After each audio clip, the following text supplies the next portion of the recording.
안녕하세요. 지금 주목해야 할 디자이너 43번째 회차에 이 시대에 반드시 주목해야 할 디자이너 한 분을 소개하게 된 유연주입니다. 저는 그래픽 디자이너로 특히 편집 디자인과 웹 디자인을 주로 진행하고 있는데요. 현재는 핀테크 스타트업 윙크스톤에서 웹 디자인과 UI, UX, 마케팅 디자인과 브랜딩 작업을 주로 진행하고 있습니다. 제가 주목한 디자이너는 황석원 디자이너로 현재 그래픽 디자인 스튜디오 워크룸에서 일하고 있습니다. 황석원 디자이너는 워크룸에서 전시 디자인과 편집 디자인, 아이덴티티 디자인을 포함한 전반적인 그래픽 디자인을 담당하고 있는데요. 학부 시절 동양화와 시각 디자인을 전공하고 2015년 졸업과 동시에 워크룸에 합류해 6년째 디자이너로 일하고 계시는 멋진 이력을 가지고 계십니다. 석원님은 스스로를 주로 문화예술 기반의 클라이언트와 일하고 인쇄 매체 위주의 디자인을 하는 마이크로 타이포그래피가 중심이 되는 작업을 하고 있다고 소개합니다. 같은 그래픽 디자이너로서 석원님의 작업을 볼 때면 저는 늘 이런 생각이 들었습니다. 작업을 하는 과정 중에 주제를 풀어내기 위한 질문을 한다고 했을 때 최고로 명료한 답이 되는 디자인을 하는 디자이너구나. 그래서인지 저는 석원님의 작업을 볼 때면 석원님이 작업을 하는 과정 중에 있어서 주제를 잘 풀어내기 위해 스스로에게 던졌던 질문은 무엇이었을까? 어떤 의문과 문제제기 상황 속에 저런 디자인이 저런 명료한 결과가 나오게 되었을까 하는 궁금증이 늘 생기게 되었는데요. 앞으로 나올 몇 가지 질문들, 제가 석원님의 작업에 대해 던지는 질문이자 석원님이 작업하는 과정 중에 스스로에게 던졌을 질문을 통해 석원님이 마주한 문제를 어떻게 풀어나가는가를 함께 보시겠습니다. 첫 번째 질문입니다. 저 안에 있는 텍스트들은 원래 어떤 상태로 주어졌으며 디자이너가 얼마만큼 능동적으로 편집했을까? 첫 번째 질문에 해당하는 답은 책 DMG 식물정원입니다. DMZ 전시의 일환으로 만들어진 이 책은 DMZ 지역에서 채집된 84종의 식물 표본집입니다. 실제 표본을 조심스레 넘겨보는 느낌이 들도록 모든 식물 이미지 위에 트레싱지를 배치했다고 합니다.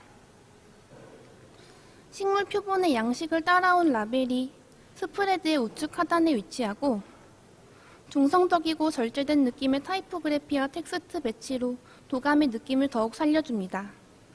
별다른 꾸밈 없이도 정보의 위계가 느껴지도록 그리드를 효과적으로 사용해 텍스트를 배치한 것과 대조되는 상대적으로 미려해 보이는 식물 표본의 양식을 따온 라벨이 디자이너가 자료를 처음 전달받았을 때의 상태를 거슬러 올라가 상상해보게끔 합니다.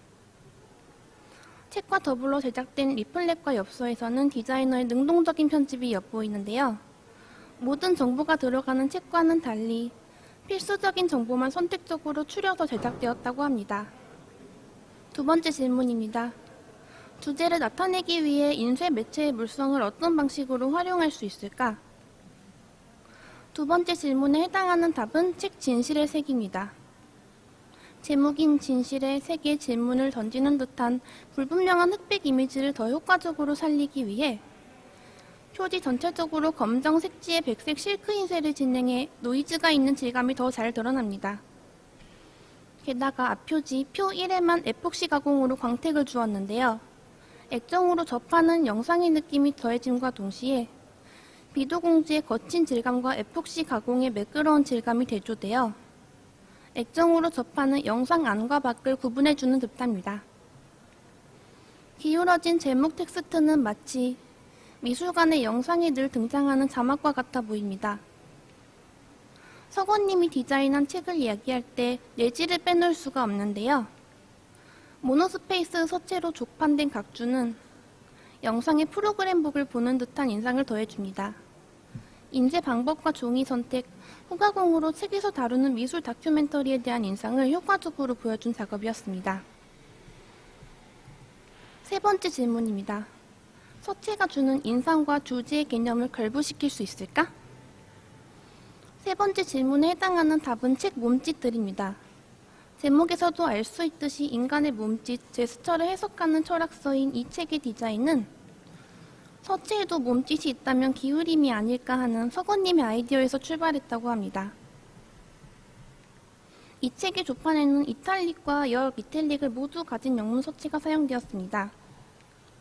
적극적으로 움직이는 서체의 몸짓을 잘 보여주는 이 서체의 이름은 토텐탄츠, 죽음의 무도라는 뜻이라고 합니다. 인용에 사용된 역 이탈릭 스타일과 본문의 이탈릭을 함께 보고 있으면 텍스트가 울렁이며 춤을 추는 것과 같아 보입니다. 다시 표지로 돌아가서 표지의 그래픽은 무용보를 사용한 곡선이라고 합니다. 형압으로 처리된 곡선은 움직임의 시퀀스를 암시할 수 있게 하며 텍스트의 구릿빛 박은 초록색의 종이와 클래식한 대비를 이룹니다. 몸짓들이라는 주제와 더할 나위 없이 어울리는 이탈릭, 역 이탈릭을 가진 역동적인 소체로 조판된 이 책은 작업에 알맞은 서책을 선택할 때의 서건님의 날카로운 관점을 아주 잘 보여줍니다. 네 번째 질문입니다. 이어지는 주제의 통일성을 잃지 않으며 그래픽 아이덴티티를 효과적으로 변주할 수 있을까? 네 번째 질문에 해당하는 답은 행사 오픈하우스 서울의 그래픽 아이덴티티입니다. 우선 오픈하우스 서울은 매년 개최되고 있는 건축물을 개방하는 도시 건축축제입니다. 기존 오픈하우스 서울의 포스터는 열리는 문을 형상화한 그래픽이었는데요. 서건님은 이를 다채로운 색감의 벡터 그래픽을 이용해 무언가 차곡차곡 쌓이거나 펼쳐지는 동적인 구조물의 풍경으로 이어나갔습니다. 2019년에는 그전과는 조금 다른 타이포그래피 포스터를 볼 수 있는데요. 이는 2019년 본 행사와 연계된 프로그램 디자인을 진행하면서 생긴 변화라고 합니다.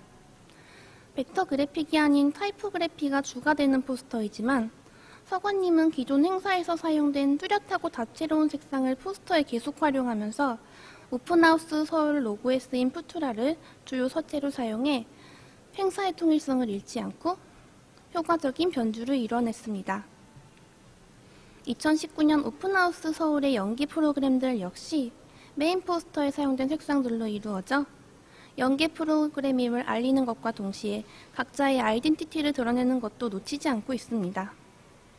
매해 열리는 행사의 디자인을 진부하거나 지루하지 않게 이어지면서도 새로운 느낌을 주게끔 효과적으로 변주해낸 작업이었습니다. 다섯 번째 질문입니다.